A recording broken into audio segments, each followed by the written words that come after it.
being unapologetically attractive. I'm gonna tell you about a woman whose heart is sunshine, whose body burned hot. I'm gonna tell you about a woman who's cold as tundra with some frozen eyes. I can tell by the way she moves that she cares and it's love. Well, welcome to the C Note Show, guys. It's Friday, May 22nd, 2020, and you are here because you want to know what the hell to do about the gremlins in your head, the monkey mind that's going on about you and your relationship. Is it my fault that things are going on this way? Is it my fault 100% that, what she says is it's pretty much all my fault, and I'm not even sure which way to go now, right? So this is the C Note Show, your daily playbook for more hugs, kisses, affection, and sex. And I want to introduce my amazingly talented and beautiful co-host, Miss Cynthia Cruz. Hi, Cynthia.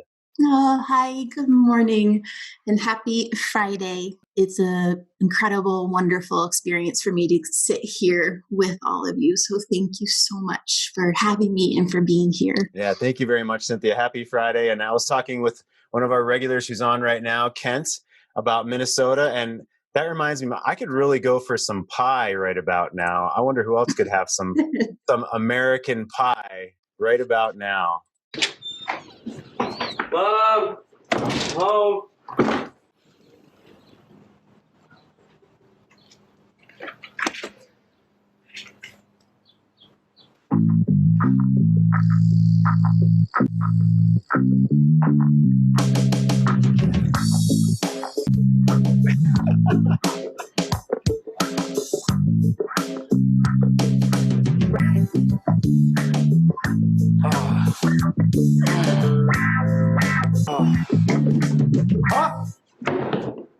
Jim? It's not what it looks like. Well, we'll just tell your mother that we ate it all. It's not what it looks like. I slipped and fell. Cynthia, when was the last time that you fucked a pie?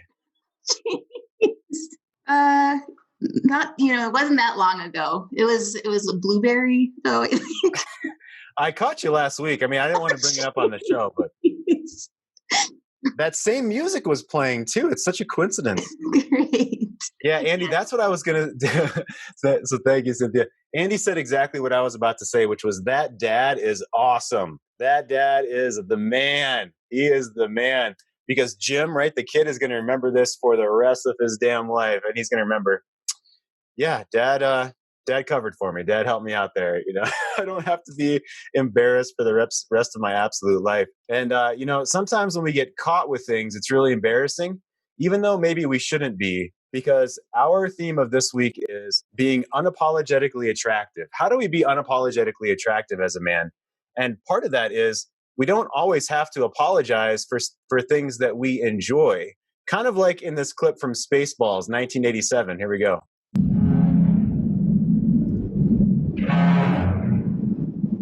Oh, Princess Vespa, at last I have you in my clutches to have my way with you the way I want to.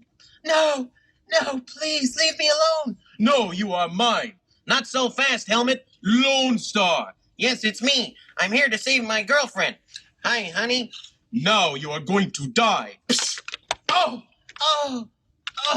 Hey, what'd you do to my friend? The same thing I'm going to do to you, big boy. Oh! And you too. Oh! Now, Princess Vespa, at last we are alone. Oh, no, I hate you, leave me alone. Yet, I find you strangely attractive. Of course you do. Druish princesses are often attracted to money and power, and I have both, and you know it. Oh, leave me alone. No, kiss me. No, yes, no, yes, no, yes. Oh, your helmet is so big. Lord Helmet, what? You need it on the bridge, sir. Knock on my door. Knock next time. Yes, sir. Did you see anything? No, sir. I didn't see you playing with your dolls again. Good.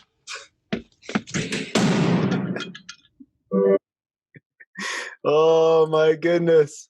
Oh, your helmet is so big. I love it when you tell me my helmet is so big, Cynthia. That's another thing we can share for another time. That's really Every guy likes to hear that his helmet is so big. Oh, my goodness. Yeah. So that that makes me think of a topic from our private Facebook group. Our group, I can't even talk after that. After fucking a pie and the helmet being so big, I need to catch my breath here. So from the forum, we had a great thread going on starting, it was actually last night. And that's going to lead into our question and our topic of today. And I cut this up for basically presentation and teaching purposes. So this is not the entire post, which I will share later on in our show today, but I want to introduce it in this way. So here we go. He's separated from his wife. He was previously. During the separation, I have been focused on the work I need to do for myself, as well as focused on being the father I want to be for our 2 daughters. Up until about 2 weeks ago, the relationship between my wife and I centered around co-parenting. During this time, though, she has mentioned to me that she had noticed the work I've done for myself. I could sense some of her walls coming down and her taking an interest in me again. 2 weeks ago, we decided to reconcile. She became very emotional at one point. She kept apologizing to me, saying she's really trying and that she has to find her way back. Since that night, the situation has not been brought up, and I don't know what I should do from here, how to navigate this with her. I do love her and want to build a new relationship with her. I know I have to understand that it is not about me. Her emotions are not about me. Just feeling a bit off, acting like nothing happened. Really, at this point, I wouldn't know how to navigate this conversation due to how emotional she was. Not sure of what kind of trust setback she may be in now. How would you suggest I move forward from here? So Cynthia, I'd love for you to jump in. They're beginning to reconcile. They're seeing each other just once or twice a week in sort of a dating format, right? And I know a lot of men are really interested in this. If we were to start to reconcile and emotions happen, or she's upset about something and she's really emotional, I'm really not sure what to do. You know, in the past, I've frozen in that instance. I felt flooded. I've tried to appease her, but it didn't seem to work, and maybe I ran away.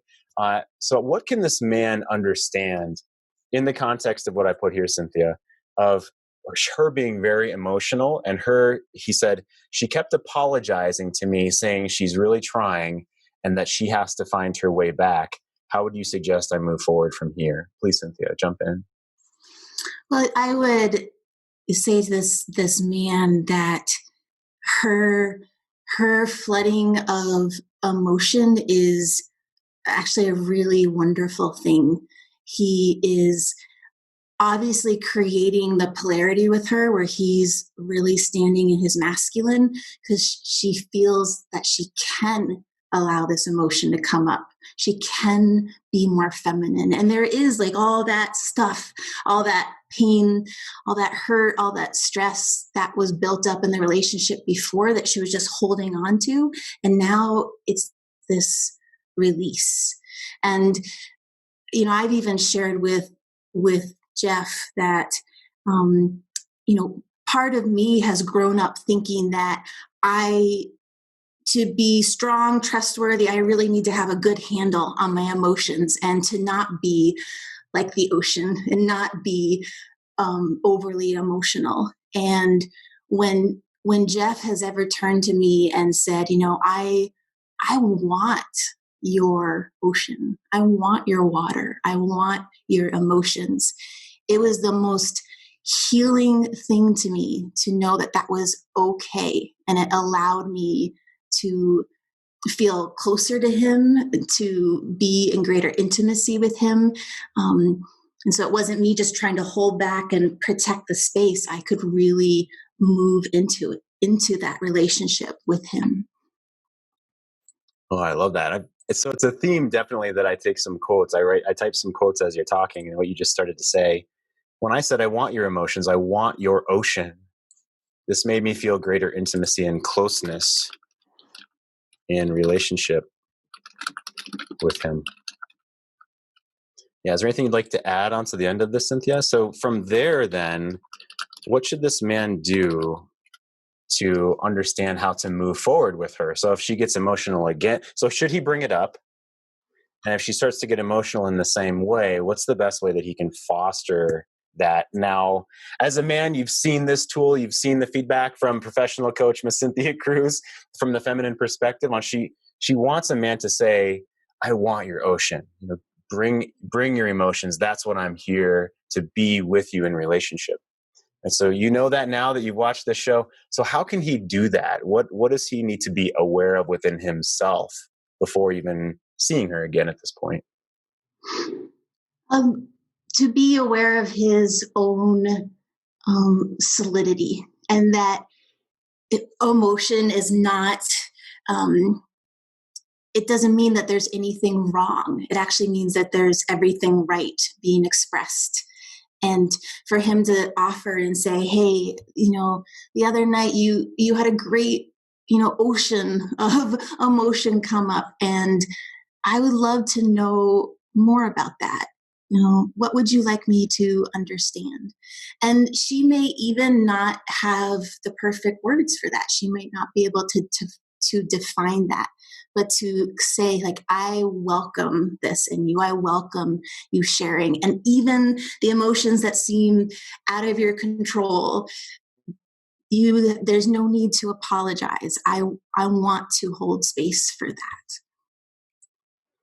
Yeah, so I love what you said about no need to apologize. When I responded to this man on the forum last night, I absolutely agree with you. And what I said is that, number one, it doesn't sound like he was defensive trying to fix her, which I'll share more of the full story later in the show, which is fantastic. Jason even responded to him last night that he's a fucking badass for not trying to fix it, not trying to stop her flow, not trying to stop her emotional flow of being there and just trying to understand what she's going through, try to have empathy with her.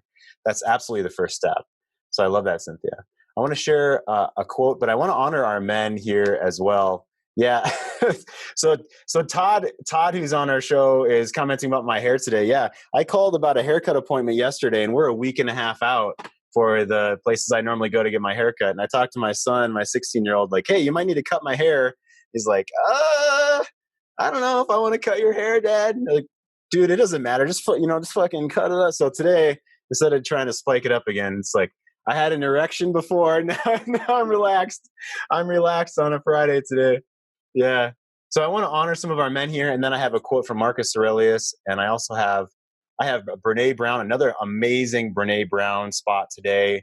I've got some humor from Anchorman, the movie. I've got probably more clips than I can even show today, absolutely queued up for us. And so I want to honor some men here today. Let's take a look at the chat, if you would, Cynthia. I want to honor our men. So guys that are here, again, some were before the show. I love you guys. Dan's here. Hussein's here. Came on. Jason. John's here. Of course, Kent and Patrick and Todd and Andy and Brett.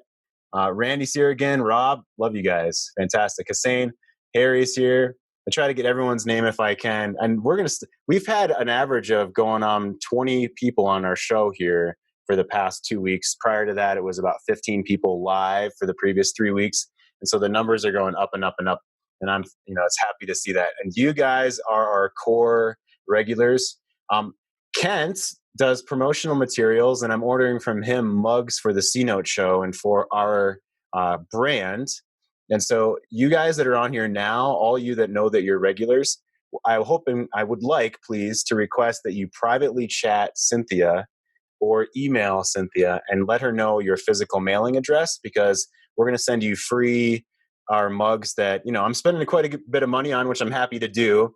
And I want to honor you guys. And I'm just like pumped to get my own mug for this show, our own coffee cup for this show. It's fantastic. Like this one I have right now is a Fearless mug. It says face everything and rise. And so we're going to have our own mug here shortly. So Kent, I really appreciate you helping us with that. Awesome, guys. So let me share. So back to, if she's really emotional, that's not a bad thing. And it reminded me of this quote from Marcus Aurelius: the impediment to action advances action. What stands in the way becomes the way. So this encourages us to think about what we feel is in the way right now is actually not. And as a matter of fact, that is the way forward. Her being emotional with you, her being a woman and feminine and emotional with you as a man, and she feels safe to be able to do that with you, that's not a bad thing. That's actually a great thing. That's an excellent thing. You're on the path to where you want to be. So I want to share, this is a spot, it's about 1.5 minutes that some of you may have seen, some of you may have not. It's fantastic, and it leads right into this. It's called It's Not About the Nail. It's just, there's all this pressure, you know? And sometimes it feels like it's right up on me, and I can just feel it, like literally feel it in my head, and it's relentless. And I don't know if it's going to stop. I mean, that's the thing that scares me the most, is that I don't know if it's ever going to stop. Yeah. Well, you do have a nail in your head. It is not about the nail. Are you sure? Because, I mean, I'll bet if we got that out of there. Stop trying to fix it. No, I'm not trying to fix it. I'm just pointing out that maybe the nail is causing. You always do this. You always try to fix things when what I really need is for you to just listen. See, I don't think that is what you need. I think what you need is to get the nail See, out. you're not even listening now. Okay, fine. I will listen. Fine. It's just, sometimes it's like there's this achy, I don't know what it is. And I'm not sleeping very well at all. And all my sweaters are snagged. I mean, all of them. Yeah, that sounds really hard. It is. Thank you. Ow! Oh, come on. Ow. If you would just... Don't. Try to see things my way. Do I have to keep on talking till I can't go on? Yeah, Kent is asking if I have his house bugged, because it seems like that's probably something he comes across. So Cynthia, I'd love for you to unmute yourself. And Jason made a great point a couple of minutes ago. Jason says about emotion and the woman sharing emotion and the man being the container for that and welcoming that. Jason says, I'm sensing a trap here. I know I can only take so much ocean, and I'm very comfortable in that space. How can a guy suggest she take some of that and I can't quite read to her female friends, to her close female friends. So how can a man suggest that she takes some of that ocean to her female friends, or maybe honestly even a therapist or a professional? So how can a man start down that path? That's probably a really hard question. So let's start down that path. What would you say, Cynthia? Yeah, thank you, Jason, for putting that in. And I was like, oh no, like, yeah, this is not about getting in a trap. I like to think about when a woman is sharing with you her emotion, it's kind of like the why behind it. Is it a authentic, guttural thing that's actually moving through her, like emotion is motion, and so that she gets to the other side of it?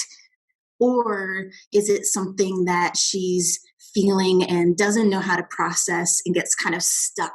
So it's like a repetitive story, or it becomes criticizing or blaming. And that's really the clue when an emotion's stuck, when we start trying to take the confusion here and put it on someone else. And I would imagine if you as a man are feeling flooded, I mean, you're so in tune and you're so aware, so you're feeling her hitch as opposed to something moving through her. And in that case, I would come from the heart and be like, I am the man in your life, and every part of me wants to fix this for you right now. I want to take away the pain or the frustration that you're feeling. And then just to be honest, and in this moment, I don't know how. And then what I would like for us, what I'd like for you, is the opportunity to find relief from this, find peace from this. And then you can go on with your suggestions from there. But I think it's okay to admit that you want to fix it and that you don't know how to make it better for her in that moment, and that you do want her to feel relief. Yeah, so Cynthia, I want to share the Don't Be a Tool that we have about how to dive into the water and springboard out. Jason, if you'd love to unmute yourself and jump in, I'd appreciate it. And gentlemen, raise your hand in the participants section of Zoom here if you want to share an experience. We don't have to try to fix it for you, but sharing your experience is always super valuable among us and supportive men in the world. So please, Jason. Cynthia, you're amazing. Thank you. I just share an experience I've had. At one point, we were with a partner and we were in that circular rehashing and adding on to this and this and this, and it was one of those where the entire laundry list of emotions was dumping out of her. And I kept trying to focus, to stop listening with what is the point or what is the problem. But it kept going and going and going, and I physically felt drained. I tried the, God, honey, I love you so much, and I so want to hear all this and be here for you on this. But I'm getting tired. And I'm just wondering if maybe this is something you can process with Joan or whoever. The names of some of her friends who are really connected, heartfelt, mature women. And I got lambasted for it. Like I didn't care, and which is a weird space for me to be in. Yeah. So I mean, that's my experience, and that's why I brought up the trap idea. Just because I could sit with a woman for I don't know, longer than most. Yes. I love that flow. I love the flow, but at some point I needed a resolution, and I needed a point. There just came a part of me where the masculine came up and it says, I gotta have something to fix. I gotta hear a problem. I gotta hear a point. What's the point to this? You're just throwing up all over me. Mm-hmm. Thank you for that. And that's what happens. And I've even experienced this on the other side as the woman listening to the man, that if we're almost like addicted to the feeling that we're having, or we're feeling so embarrassed and ashamed about it. So if we just keep talking about it, we'll feel better. And we're trying to almost siphon energy off of another to feel better ourselves. That's not the holding space place that we're talking about right now. That is when there's a boundary that needs to be set. And it's not only for us, for you, so you can be the person you want to be in the relationship, but it's for the other person too, to get them out of that pattern. And if they don't like it, I mean, you're being in service to the health of the relationship, and that's what matters the most. So I want to jump in, and I love Jason's feedback. So I want to shoot a couple things out, Jason. Okay. In your example, I heard you stack. I care about you. I'm getting tired. Can't you take this to one of your friends? Okay. So that's 3. You see where I'm going with this, Jason? Right. So one of my rules when I coach men 101, and I haven't talked about it too much on the show, but this is perfect, is don't stack. Do not stack emotions or energies within the same segment of time, okay? So she wants you to care about her emotions right there. Now, of course, I agree with Cynthia, and there needs to be a boundary. And to your point, you're getting tired, and it can't go on forever. And I have a thought about that too. But what's your thoughts when I say you stack these things, like her, and then, oh, I'm getting tired, and can't you go somewhere else with this? If I say it that way, how does it hit you, Jason? I love you, but... Yeah, and you said the word but. You said, but I'm getting tired. Yeah. I did. And that's so putting myself back in that space, you can totally tell why I got lambasted. I what I'm feeling in this moment is that it's interesting to feel something and then reflect on something. You're like, oh, wow, yeah, that was something I would do differently next time. Yeah, stacking. And it was like I was echoing her own energy come in projecting it back onto her. I hadn't thought of it that way. That's a really good point, as far as she's feeling this flood of different things. And so you reflected a flood of different things and emotions back to her. Is that what you're saying? Is that what you're meaning? Yeah, it was like I was like almost emotionally defending myself. Mm. You know, I went into a defensive. The whole point was that, oh my gosh, I really want to be this space, and why can I not do that right now? I am weak. So I tried to put it into a framework of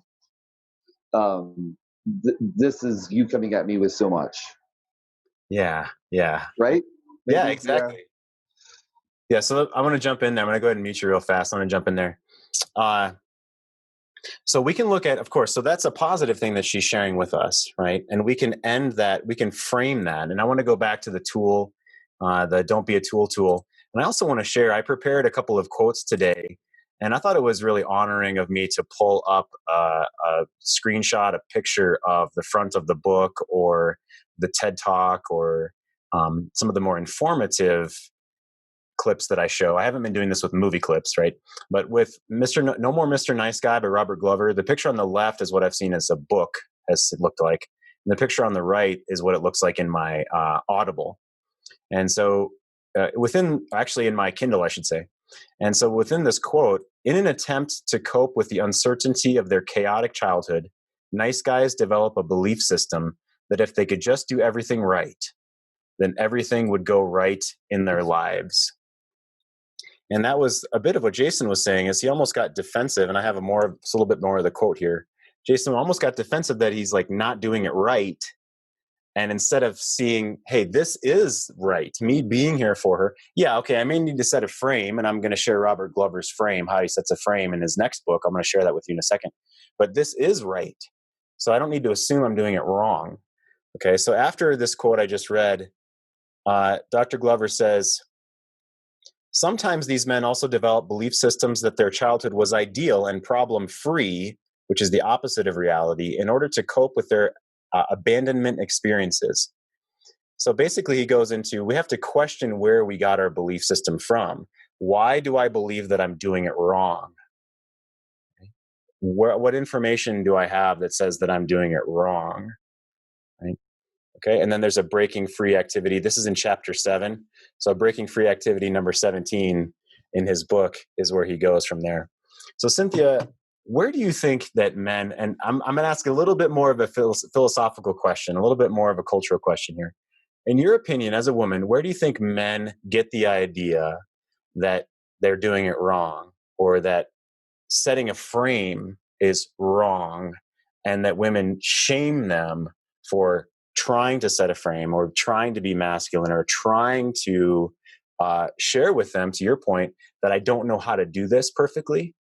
And then it doesn't seem to go very well a lot of the time. Where do you think that that's happening in our culture, happening in relationship? And what's your opinion of why? You gave me permission to be philosophical. Yeah, please. Yeah. I think there's just a huge underpinning still in our culture that as you guys are, in your young boyhood, that, the emotional world that you have. And Jason touched on this point that we all have masculine and feminine energies. And so what might be more in flow and in that feminine emotional space in you, especially as a young boy, is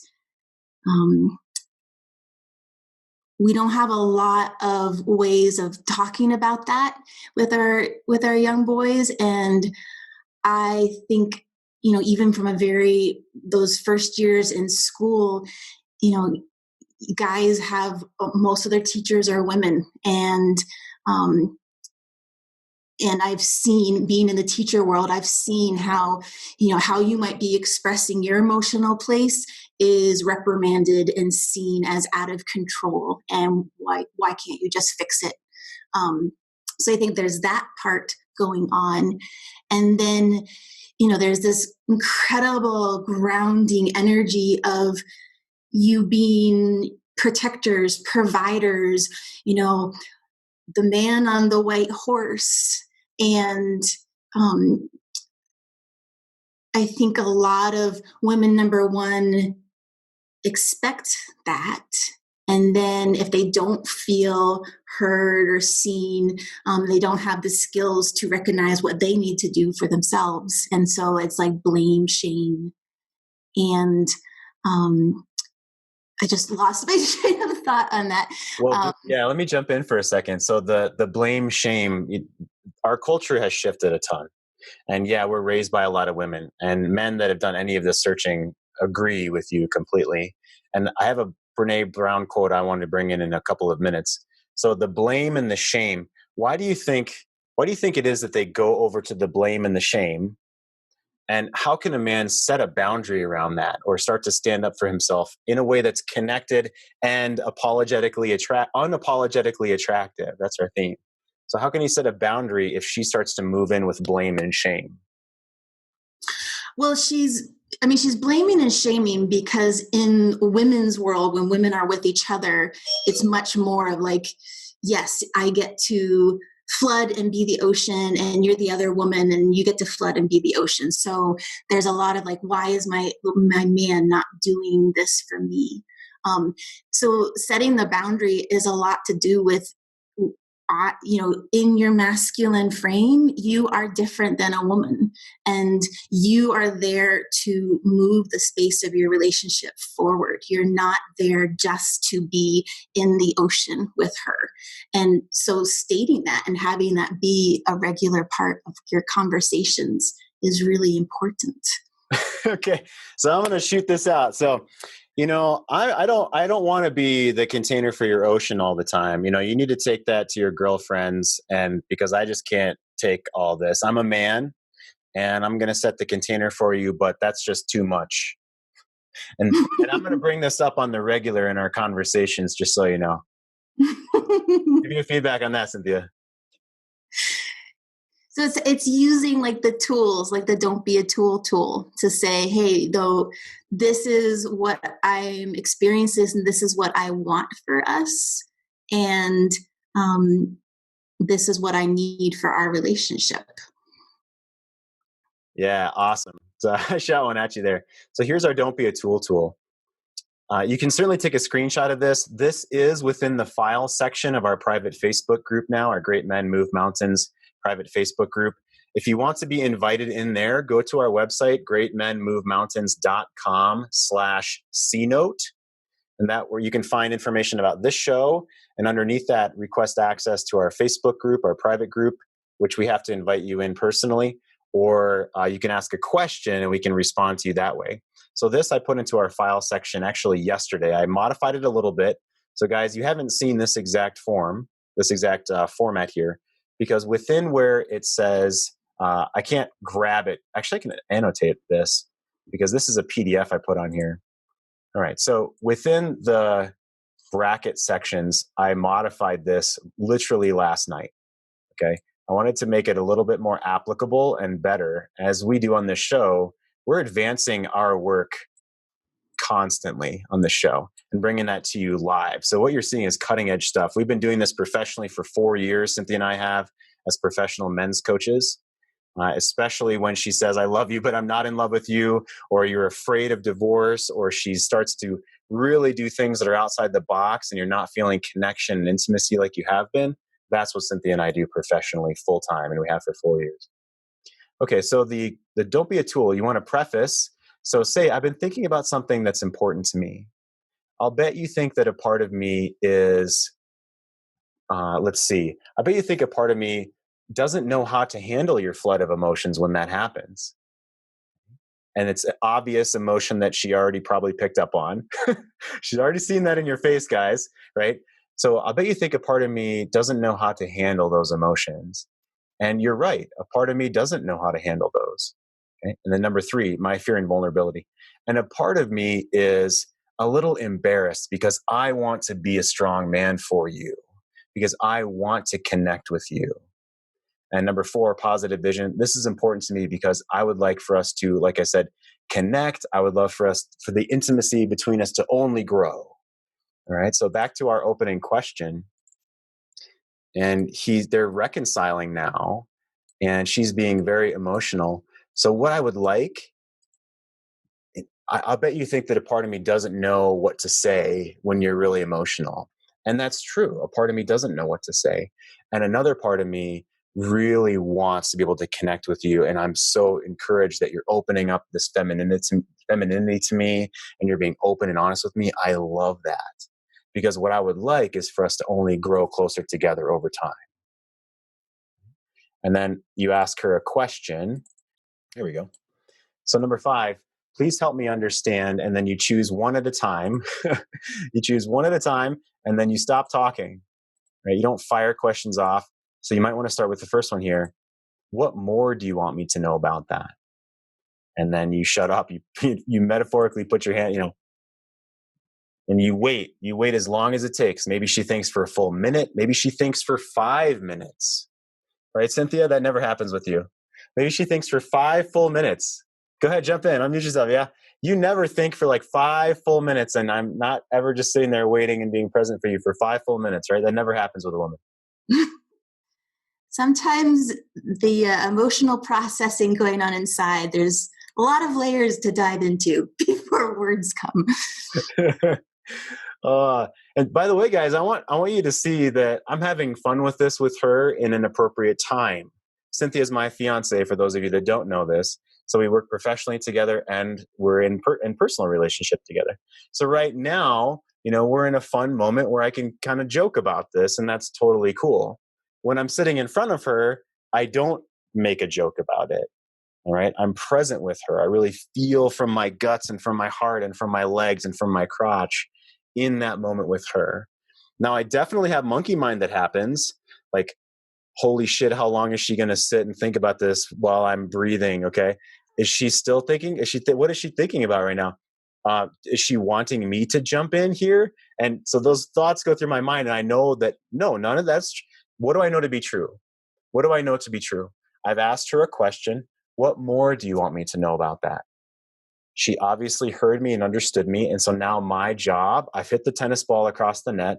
So now my job is to breathe and be present and allow the monkey mind thoughts to just wash out of my mind and come back to, how does my face, so I can actually think, is my face relaxed? Am I breathing deep into my belly? Where's my energy coming from? If my head were to, energetically, if I didn't even have a head right now and all my energy was coming from my body, what would that feel like to her? Am I breathing again? Okay, so that's what I'm actually actively thinking about. That's how I calm the monkey mind. What was the chimp paradox that you had said, Ian, is a book that Ian's reading? That's how I calm. That's my exact example. Okay.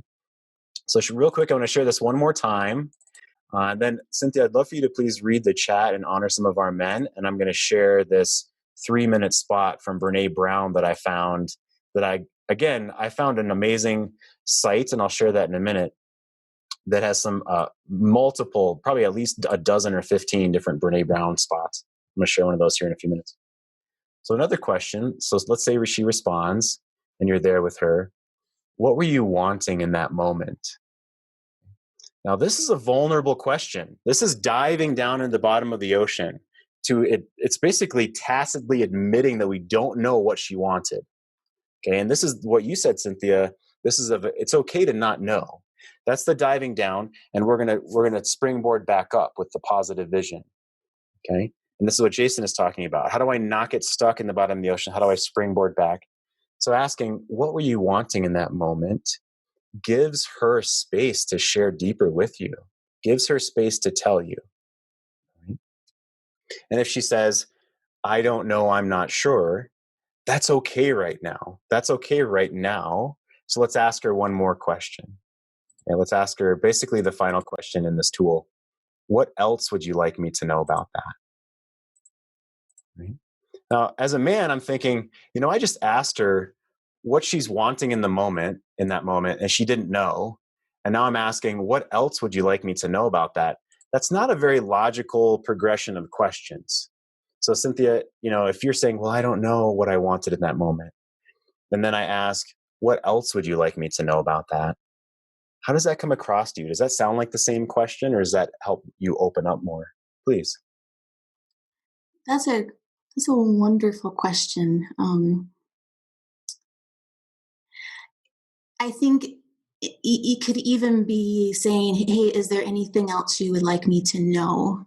Because again, if women's experiences are all tied together and they're not compartmentalized, she might not be able to tell you what she's wanting for that particular road that you guys are on together, but inviting that she can then share the other connecting experiences in her life. Like, is there anything else you want me to know? And it might seem like it's unrelated, but if she's able to talk about other areas of her life, that's also going to move her forward into actually answering that question that you had for her. Like, what were you wanting, or what are you wanting in this moment?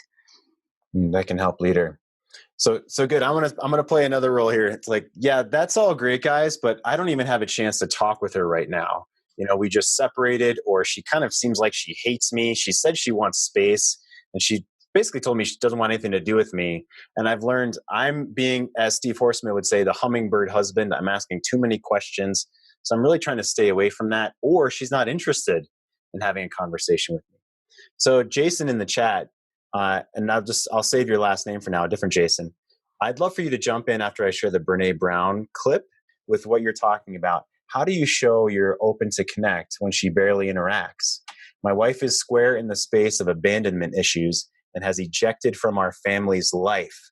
She moved into her own place a week ago, so I'm worried I rarely see her enough to show my openness and changes.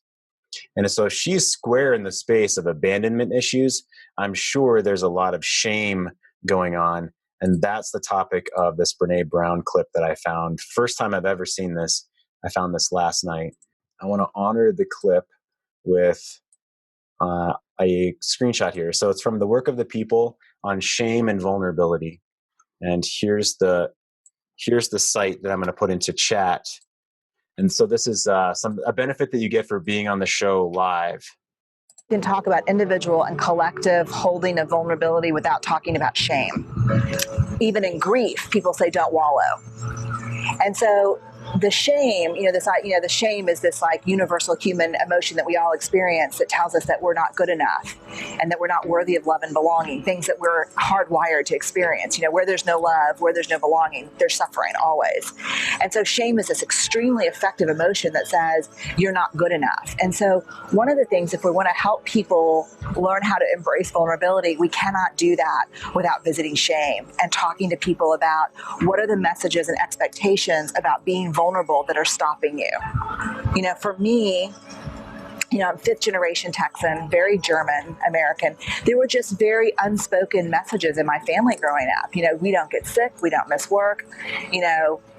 For me, to learn how to be vulnerable, which was not my natural way of being, I had to first address the gremlins. The shame messages that said vulnerable people are weak, they're indulgent, they're lazy, they are, and so once I understood those messages and where they came from, I could decide, make a conscious choice to say, I'm not buying into it. So I think the way we start, and this is another thing that we can't stand in our culture, we make change by addressing first what's getting in the way. What are the messages and expectations that get in the way? When you look at men, I do a lot of work with men, and there was a great study that came out a couple years ago that talked about what are the qualities that are most important in our culture, the U.S., for men to be considered masculine. And I think number 1, 2, and 3 were primacy of work. Nothing comes before work, not family, not partners, not faith. Nothing becomes before work. Number 2 was emotional stoicism. Show no emotion at all. And number 3 was power over women. And then you look at what the top 3 for what are the most important norms for femininity in our culture: thin, nice, and quiet. And so you have to really address some pretty serious cultural messages and expectations before people are going to buy in and say, I'll give being tender a chance. You know what I mean? I mean, this is true. Brene, come on. Yeah. So we have to address some serious cultural norms and mores before we can ask everyone to just step into vulnerability. And so I'd love for, I'll just say the other Jason. I'm not sure if you want me to share your last name or not, but if you can unmute yourself and share with us about, is there a lot of shame going on in this scenario with your wife she's square in the space of abandonment issues? And, I'd love for you to share about that and how you do try to connect with her, please.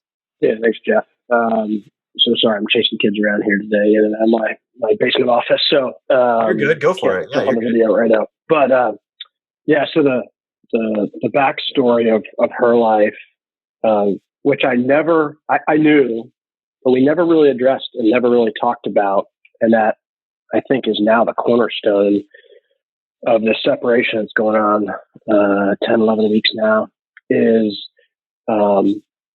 her father literally walked out one day when she was about 12 years old, said, met someone, I'm out, and broke it off with her mom and the three girls, and never came back home and never reconnected. My wife got breast cancer and then melanoma 3 months later, about 3 years ago. And it was the first time her dad reached out in 30 or 24 years. Wow. And so, she's been through a lot of chaos and trauma. And so the communication problems really all started in the cancer era.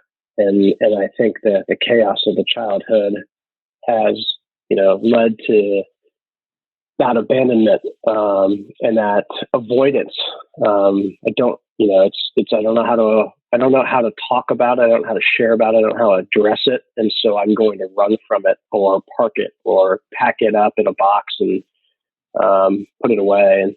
And so, there's been no opportunity in 11 weeks. We've probably had about 60 to 90 minutes of conversation in 11 or 12 weeks. And I think there was a short emotional affair in there, potentially more. And so, suddenly this person who I thought I knew so well became this totally different person. And so now she got an apartment about a week ago, but she's been living in a house for most of the 11 weeks. And now the schedule's changed. So now there's very little interaction.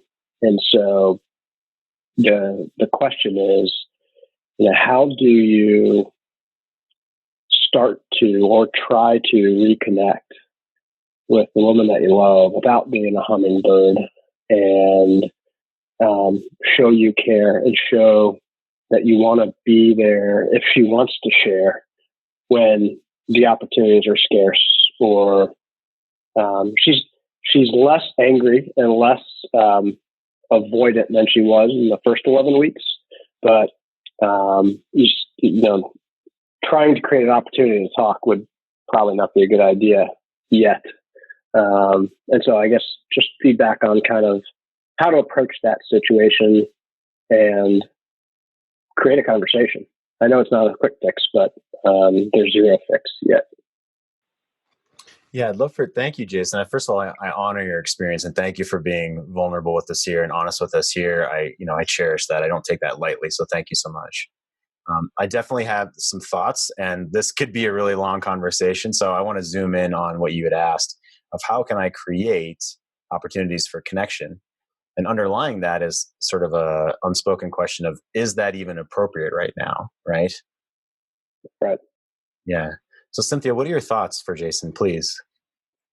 Thank you for asking. And Jason, thank you so much for sharing your story.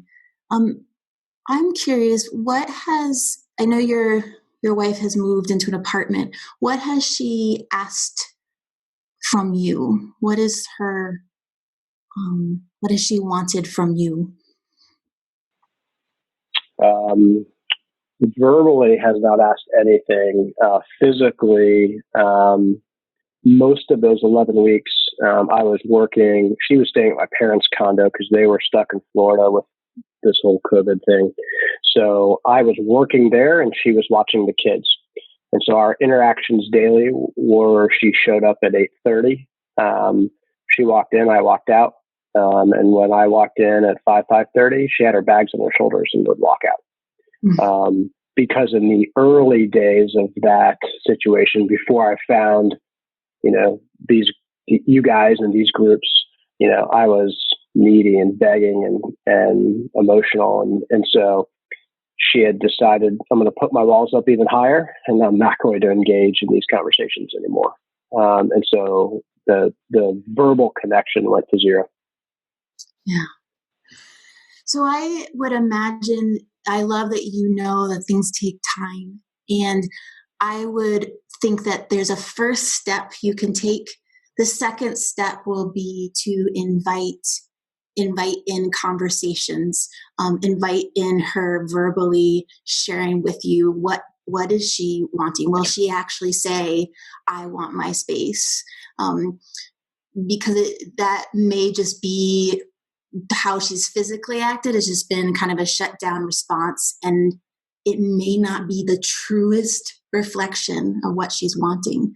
But the first step in that is we're asking, I'm not seeing her enough. How can she see that I'm shifted, grounded, moving into a new way of being?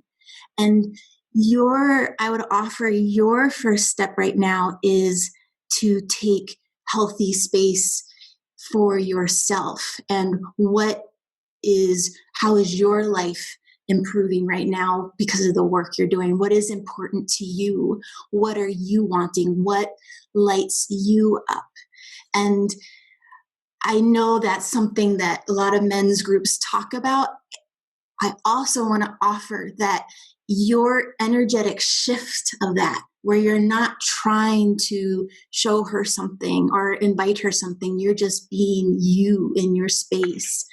There's so many stories of just the woman feeling that, even though she doesn't see it. And it shifts the tension between you two that she's using right now to press against and feel solid. If I push him away, I'll feel solid in myself. So you get to be solidity right now. And then the second step will come in time. Yeah, I appreciate that. It's funny. You want to read into everything at this stage when there's been zero communication. And I'll share kind of a funny, goofy story from the other day.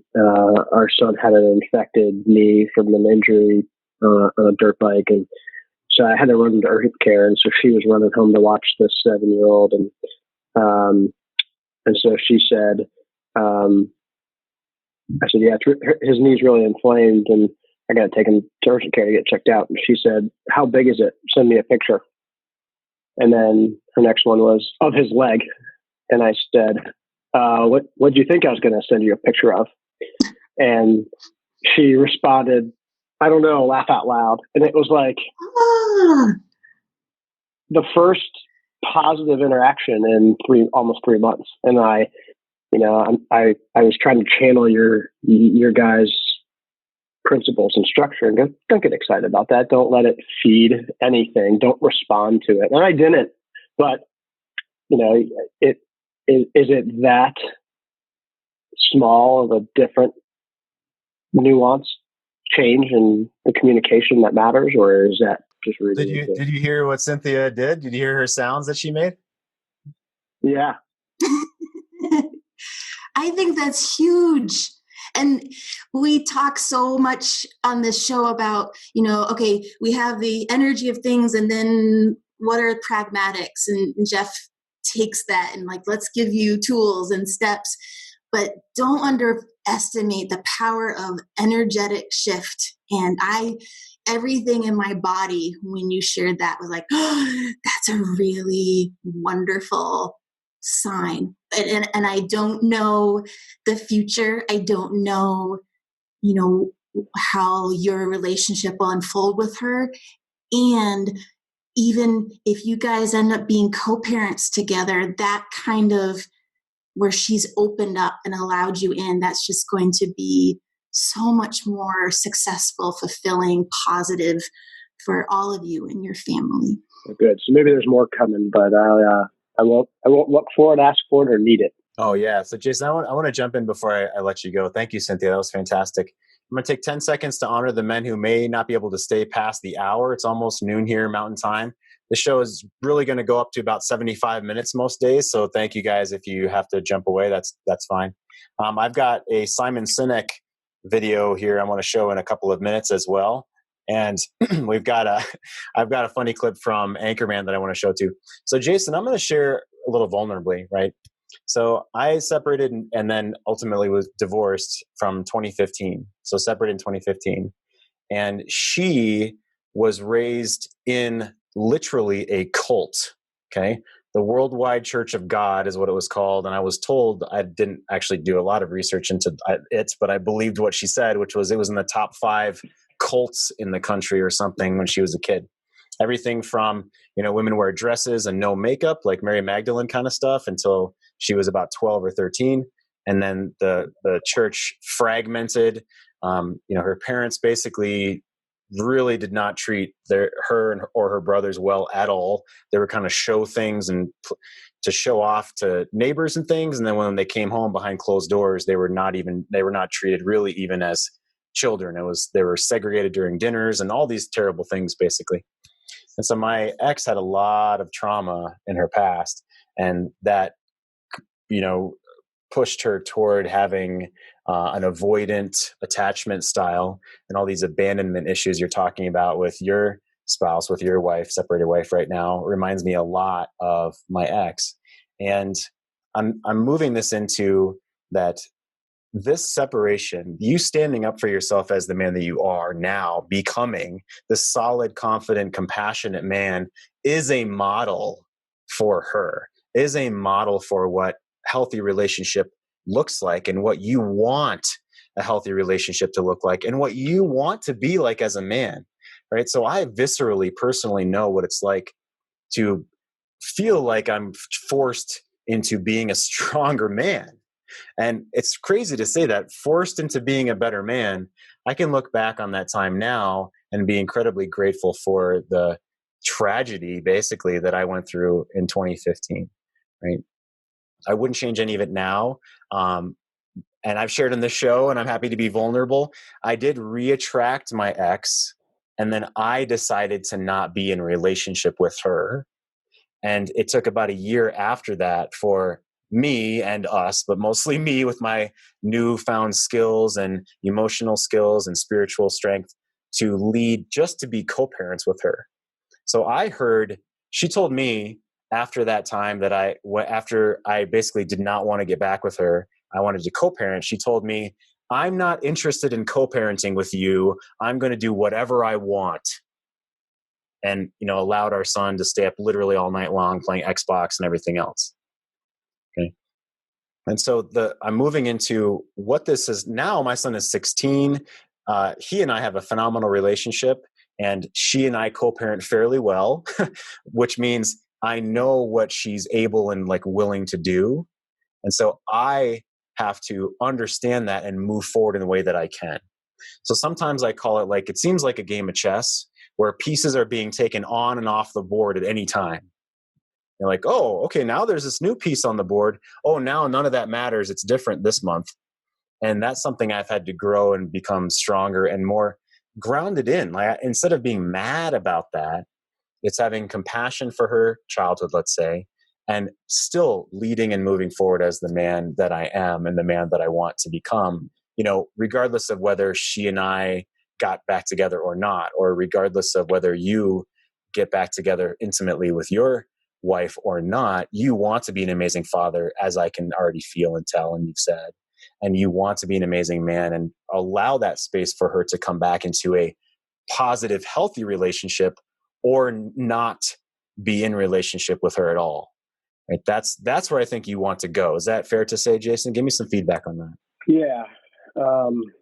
I imagine that is the vision I will get to, right? And so this far into the process, it's trying to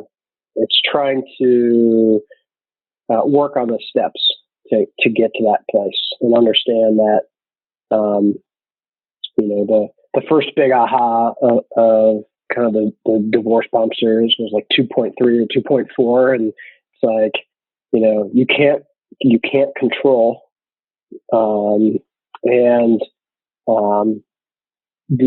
only thing that matters is that you're comfortable, confident, and happy, and so that's kind of what I've buried myself into right now, is getting to that first step, and I do want to happily co-parent regardless of what happens, but I haven't given the thing that I haven't, the milestone I haven't hit yet is outcome independence. That's the hard one, because I know the outcome that I still want deep in my soul is reconciliation and the family back together. And so, it's working on that and really trying to understand how do you give her the respect and space to deal with the abandonment and the avoidance, and find herself with all the hurt that it's causing. We told the kids last weekend before we took them over to her apartment, and so that's fresh in my mind, and the tears there and that conversation, and mine are 10, 7, 3. And so that's hard. And for those 11 weeks, I've been 90% of maybe 95% of the parenting unit, because it has been that full on abandonment model. That's what she grew up with, and that's what she knows. And so yeah, those are the thoughts to kind of what you're saying, and I get the vision, and getting there is the journey, right?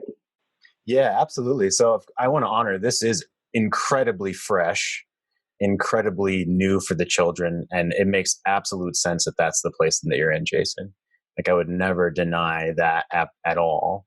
And honoring you for the work that you're doing. I've seen you in the other groups as well, the Good Guys to Great Men groups, which of course I'm a professional affiliate with Steve Horseman, and I work shoulder to shoulder with him. And I have for 3 years now done retreats with him. I believe I've done 6 retreats in his ranch up here next, shoulder to shoulder with him. And so I've seen you in the other groups as well. And I commend you for that, Jason, and for being here. And you're right. The outcome independence is something you intellectually know is what you need to be, where you need to be. And then emotionally, I'll use the word almost impossible to be 100% emotionally outcome independent, because she will always have a place in our heart. And she is the mother of our children. And so that makes complete sense. And you do want, of course, to be with her, and you love her, which makes sense, right? And as you move forward here, your goal is to more and more, like Cynthia says, expand your balloon of that belief and that mindset of you're going to be okay no matter what. And that you're the banks for her Nile, which is flooding tremendously right now, and you're underwater at this moment, and that's okay. And you know that the mindsets and steeping yourself in these mindsets is important. And that's why you're here, Jason. That's why you're here. So I want to share 2 minutes of a Simon Sinek clip that deals directly with this. I want to encourage you, Jason, and every man that's watching this to breathe into the intent here. Okay, I'm not attempting to, of course, minimize anything. And you, Jason, and other men that might be watching are in incredibly painful situations. And I've been there, and Cynthia's been there, and we understand. And that's why we're here. That's why we do this show. Okay, so the point of this clip is we have the choice. We have the power of how to look at this scenario. We have the power to look at this as completely disastrous and 100% negative, or 1% positive, or 10% positive, or 70% positive. We can choose how we want to look at that. And it'll fluctuate from day to day, moment to moment sometimes, and that's normal. And I've been there too. But I'm going to go ahead and share this 2 minutes of this, Jason. I appreciate you. The pressure, whether it's me or anybody else, is the same. I have the same pressures as anyone else. There's time, there's performance, there's financial. I mean, there's deadlines. My pressures are not unique. The situations may be different, but everybody has the same kinds of pressures. But what I found, or what I find fascinating, is the interpretation of the stimuli. Let me explain.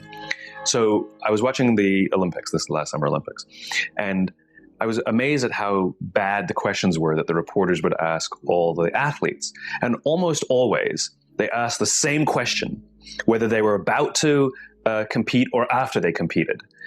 Were you nervous? Right? And to a T, all the athletes went, no.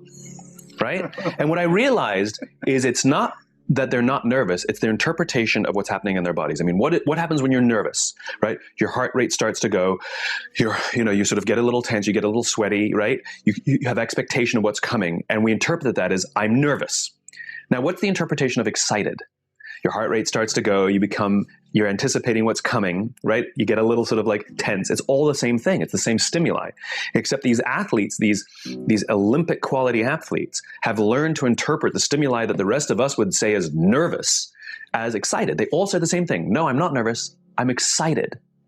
And so I've actually practiced it just to tell myself when I start to get nervous that this is excitement. Yeah.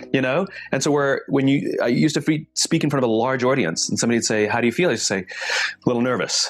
Now when somebody says, how do you feel? I'm like, really excited, actually. And it came from just sort of telling myself, no, this is excitement. And it becomes a little bit automatic later on. But it's kind of a remarkable thing to deal with pressure by interpreting what your body is experiencing as excitement rather than nerves. And it's really kind of effective. It makes you want to rush forwards rather than pull back, and yet it's the same experience. It makes you want to rush forward instead of pull back. It's the same experience in our body, which I'm laughing because thinking about 2015, it sure as fuck didn't feel like it was a positive thing when I felt like I was in free fall, and it felt like, and she was saying everything was my fault. And my son is, of course, angry at me and blaming me for everything that was going on because that's how his mom was presenting it. And so, yeah, it's it's sort of, quote, easy to say, just think of this as a positive thing. But how about 1% today, in this moment, right now? Can I feel this as a positive thing with 1% of my being? How about 2% of my being? And that's where I started when I met Steve Horseman and did the local men's groups here, and then paid to go to his ranch in 2016. And that's what I encourage men when we coach side by side together, Steve and I, throughout retreats or in his different groups, or when we do other seminars and things, is, can we look at this like 1% a positive thing? I'm learning how to be this stronger man. I'm learning skills I didn't know before. I'm learning the 3 forms of confidence: behavioral, emotional, and spiritual. And so, Jason, I don't want to leave you hanging. So if you're willing to unmute yourself, I want to say that what I am hoping for here with talking with you, and Cynthia and I talking with you right this moment, is that you feel just one notch stronger in your, let's say, spiritual confidence of who you are as a man and the journey that you're on. And I just want you to be, balls honest with me. It's like, yeah, that's all great, Jeff, but no, this hasn't really helped me. Or like, yeah, I feel 1%, stronger. I just give us some feedback on how the show today has been for you, please. So being dead honest with you, I mean, the spirit to me is an essence that needs fed. And I was in a place in my life where I was not feeding my spirit or my soul or my being. And listening to your guidance, your principles, your raw honesty about the experiences that you and Cynthia have been through, that the other men have been through, feeds my soul immensely. And that's why I show up every day, because I'm in a place where I need that nourishment. It's been a long time since I worked on myself, and I'm trying to focus on, those 5 elements of nutrition: sleep, exercise, recreation, and mindset. And this is a big mindset, and the spirit and the emotional components go really hand in hand. And when you hear the other stories and connect with the other guys who find themselves in a situation that they could never imagine themselves in just a short time ago, and you see some of them on the other side, that really feeds the spirit. You're one of them. both of you are on the other side of that and happy, and now you've made it your life's work. So I think that's what's drawn me to your group so much is you're doing it together. It's so empowering, and your spirits have developed so much that you can feel that come across, and that feels really good. Oh, Jason, thank you so much. That's phenomenal. I so love that you're on this journey and so you can look at that in a positive way. It's phenomenal. We'd love to be here for you. Cynthia, I'd love for you to unmute yourself and give Jason some honor as well, which is, wow, that was incredible. I'm almost speechless. So you're very welcome, and we're honored to be here with you as well, Jason. Yeah, I'll be in pretty deep feminine mode, and because that was very, I'm in honor of you. I appreciate your feedback, and yeah, thank you for sharing that so much, and thank you for being here. Yeah, fantastic. Thanks for having me. It's an honor. Good. Amazing. Thank you, Jason. I appreciate it. I'm going to mute you. I want to do a tongue-in-cheek, it's about 30-second spot from Anchorman, which is, sometimes we just feel overwhelmed by emotion. Sometimes we feel overwhelmed by our own or hers or everything that's going on. So I want to share this, and then we'll close out our show for today. What?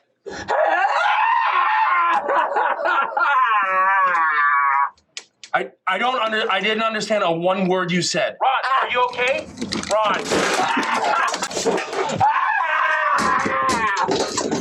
Ron, where are you? I'm in a glass case of emotion. Sometimes it feels like we're in a glass case of emotion. Sometimes it feels like we're on the other end of the phone. Like, what? How can I help you? Where are you? How can I help? And that's okay. We don't need to be perfect. That's absolutely okay. We're here to stand up for what we want, the vision in the world, the bouncing off the bottom of the ocean, and that tool, and with your woman or with your own self, is to share what's my positive vision. What's the one next step I want to take, right? If I take the binoculars off my face and I look down, what's the one next step that I can take for myself? And we're so honored, Jason and everyone else that is here, every man that's watching this, you right now who's watching this, thank you for being here. And we're honored to be the next step for you today. So Cynthia, let's honor our men. Thank you. I love that you ended today with Will Ferrell. That was perfect. It is a delight and an honor and a continual growing process to get to sit here and experience all of you and feel your energy. Thank you so much. I love being here, and I hope that you have a wonderful rest of your Friday. Fantastic. Thank you, Cynthia. This has been the C Note Show, brought to you by Great Men Move Mountains and greatmenmovemountains.com. If you don't yet have our free audiobook, go to greatmenmovemountains.com/free audiobook. And there's a free 13-page PDF accompaniment that goes with that as well, that shares the Don't Be a Tool that we talked about today, and many other tools on the staircase of intimacy, how to build intimacy again from the ground up. That's a phenomenal resource. You can contact us directly too at our website /contact, or get more information about this show, our website, greatmenmovemountains.com/cnote. See you on Monday at 11 o'clock Mountain. Bye, guys. I'ma tell you about a woman who's cold as tundra with some frozen eyes. I can tell by the way she moves that she can't.